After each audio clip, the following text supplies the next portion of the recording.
Hello students, today we will start part 14 of wave optics in polarization for the class 12.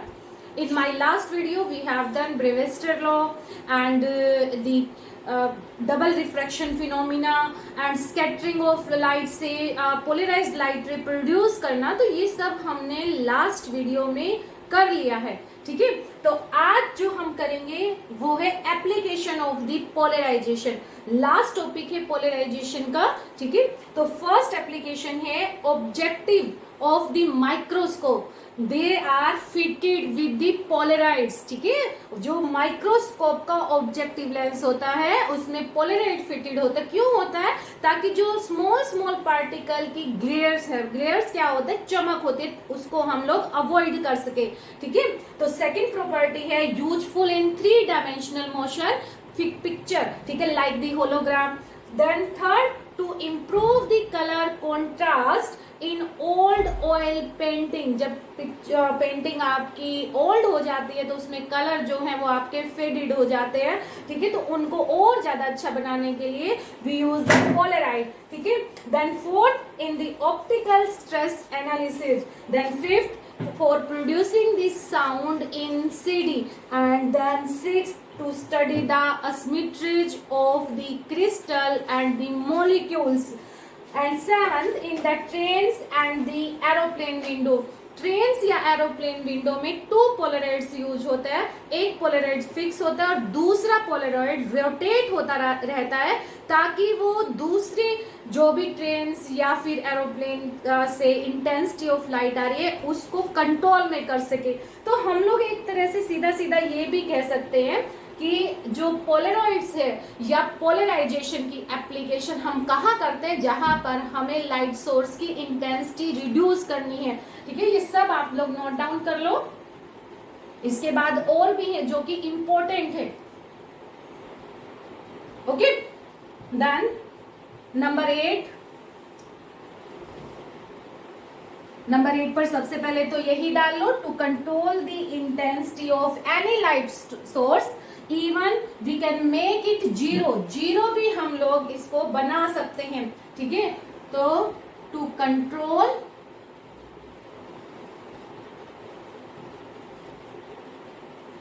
the intensity of light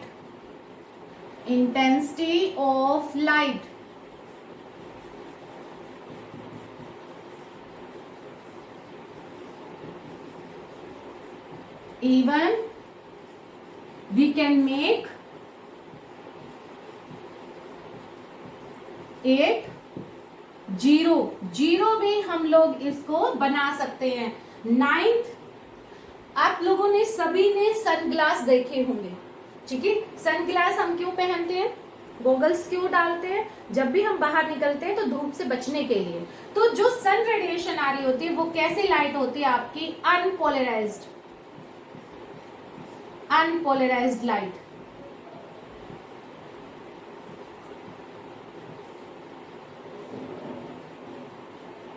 ठीक है, जो सन से light आई वो unpolarised light. Highly intense होगी, highly intense. अब polarised light क्या होती है? पोलराइज्ड लाइट में इंटेंसिटी जो है इसकी क्या हो जाती है?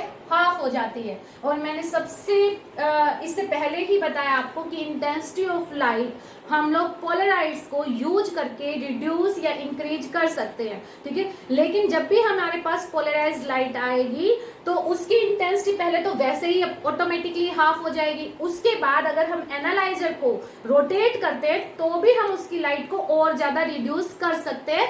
इवन जब आपका थीटा क्या होता है 90 डिग्री, तो इंटेंसिटी क्या हो जाती है आपकी? 0 हो जाती है. तो अब इसका यूज क्या हुआ, यहाँ पर देखो, जो सन से लाइट रेडिएशन आई, अनपोलराइज्ड आई, हाईली इंटेंस आई. अब यहां पर सपोज करो कोई भी सरफेस है और ये सरफेस कैसा है? Highly shining, highly polished, shine, इस तरह का ये ऑब्जेक्ट है. और शाइन ऑब्जेक्ट से जब लाइट रिफ्लेक्ट होके आती है, ये रिफ्लेक्टेड लाइट हो गई, तो इसकी इंटेंसिटी भी क्या होती है, ज्यादा होती है। इसकी इंटेंसिटी भी क्या होती है, ज्यादा होती है, जो कि हमारी आईज के लिए बेटर नहीं है या गुड नहीं है। ठीक है, तो अब अगर हम इसके बीच में अपनी आईज पर एक ही जगह दो आईज बना दें यहां पर, ठीक है, क्योंकि गॉगल्स तो दोनों आईज पे ही पहना जाएगा। चलिए, अब ये गॉगल भी बड़ा बनाना पड़ेगा। ठीक है, तो जब अगर हमने ये गॉगल पहन लिया, उसके बाद लाइट इंटेंसिटी क्या हो जाएगी, रिड्यूस। क्यों? क्योंकि इन गॉगल्स में क्या यूज है, पोलराइड्स। इसीलिए इनको क्या बोला जाता है, पोलराइड ग्लास भी बोला जाता है, पोलराइड्स ग्लास या anti glare glass.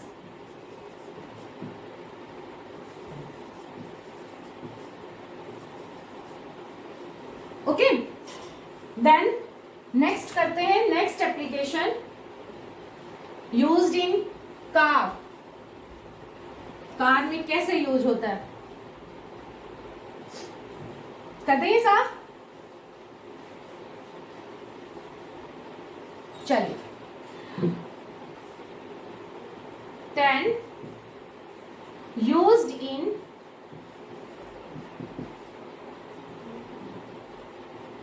Wind glass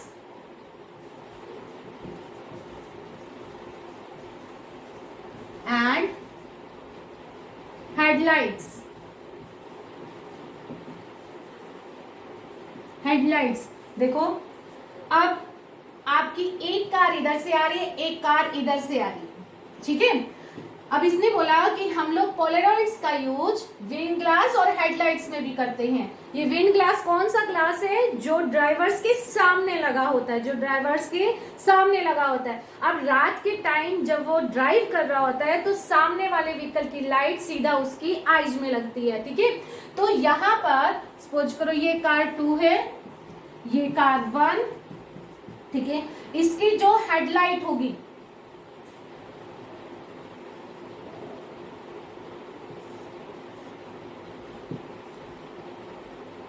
इसकी जो हेडलाइट्स होगी, इसमें जो पोलराइड्स लगा हुआ होगा, पोलराइड्स वो 45 डिग्री के एंगल पे होगा।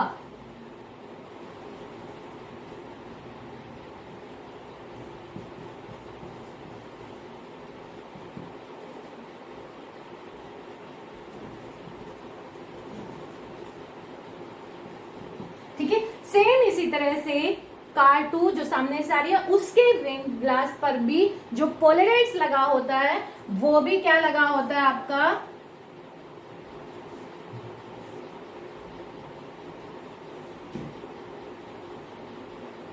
फोर्टी 45 डिग्री पर।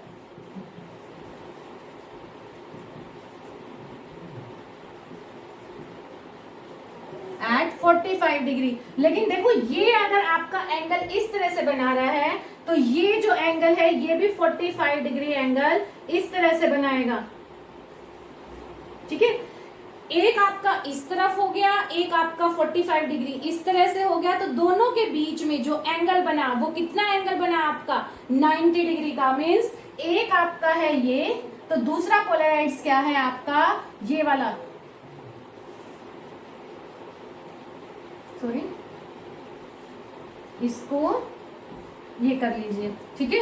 तो ये एंगल कितना बना आपका, 90 डिग्री का, ठीक है। ये आपका पोलराइड्स यूज इन हेडलाइट, और ये आपका polaroids use in wind glass.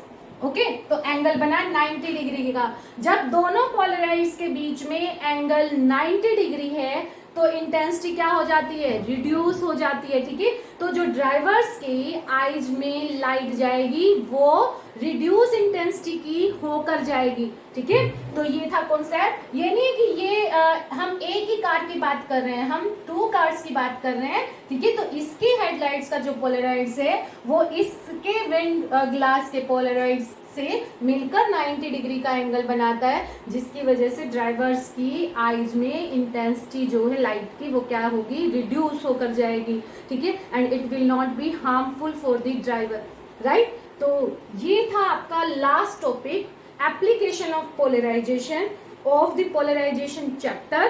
ठीक है, इसके बाद आपके स्टार्ट होंगे न्यूमेरिकल, राइट। तो इस वीडियो में आज इतना ही, थैंक यू।